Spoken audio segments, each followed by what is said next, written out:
እኔ ብቻ ነኝ 15 ሚሊዮን ብሩን ባለመቀበላቸው ቅር ያለኝ።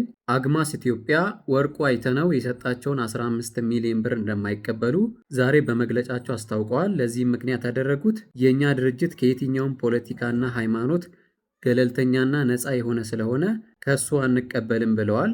በነገራችን ላይ አንድ ድርጅት ከፖለቲካ ከብሔርና ከሃይማኖት ነፃ ነው ማለት ፖለቲካ ውስጥ ያሉ፣ ሃይማኖት ውስጥ ያሉ፣ ብሔርተኝነት ውስጥ ያሉ ሰዎች መርዳት አይችሉም ማለት አይደለም። ለምሳሌ ጠቅላይ ሚኒስትሩ ብር ሊሰጣችሁ ይችላል። ነገር ግን አንተ ፓርቲ ስላለክ ከአንተ አንቀበልም የማለት መብት የላቸውም።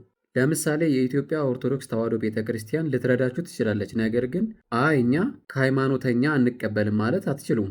የትኛውም ሰው የራሱ የሆነ ሃይማኖት አለው፣ ፖለቲካ አለው፣ ብሔር ብሎ የሚያስበው ነገር አለው። ያ ማለት ያ ሰው ወገኑን መርዳት አይችልም ማለት አይደለም። ማንም ሰው የፈለገውን ፖለቲካ፣ ሃይማኖት፣ ብሔር ይከተል።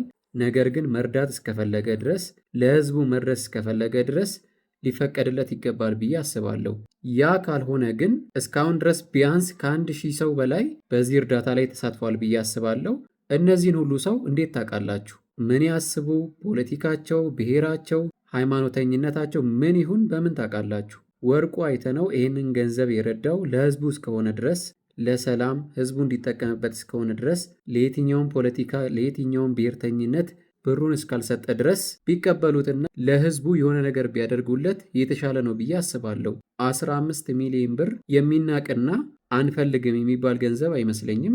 መሆን ያለበት ዓላማው እንጂ አንተ እንደዚህ ነህ አንተ እንደዛ ነህ የሚለው ጉዳይ አይመስለኝም። ህዝቡ እየተራበ ነው፣ ህዝቡ እየተቸገረ ነው። በዚህ ሁኔታ ውስጥ ገንዘብ እንደዚህ መጥቶ እያለ አንተ እንደዚህ ነህ አንተ እንደዛ ነህ አንተ የዚህ ፖለቲካ አንተ የዛ ፖለቲካ መባባላችን ቢቀር የተሻለ ይመስለኛል። የኔ ምክንያት ምንድነው? ወርቁ አይተነው ይህንን ገንዘብ የሰጠው ለህዝቡ እስከሆነ ድረስ ለየትኛውም ፖለቲካና ብሔርተኝነት እስካላበረከተ ድረስ ተቀባይነት ቢኖረው የተሻለ ይመስለኛል።